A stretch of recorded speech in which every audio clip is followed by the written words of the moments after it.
Cleaning the camera lens of your phone is an important part of maintaining its functionality and image quality. Here are the steps to clean your phone camera dust at home in detail. Material needed: microfiber cloth or lens cleaning cloth. Cleaning solution: isopropyl alcohol, lens cleaning solution or distilled water, compressed air can. Power off your phone and remove any protective case or cover. Inspect the camera lens for any visible dust or dirt particles. Use a soft bristled brush or compressed air can to remove any loose dust or debris.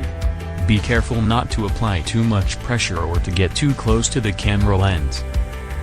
Apply a few drops of lens cleaning solution or isopropyl alcohol onto a microfiber cloth or lens cleaning cloth. Gently wipe the camera lens in circular motions. Be sure to cover the entire lens surface. If you don't have a cleaning solution, you can also use distilled water. But don't apply it directly to the lens, instead apply the water onto the cloth and then clean the lens.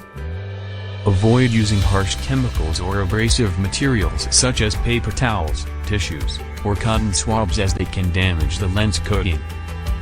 If you notice stubborn dirt or smudges that won't come off with cleaning solution or water, you may need to take your phone to a professional repair center for a more thorough cleaning. Remember to clean your phone camera lens regularly to maintain its optimal performance and image quality.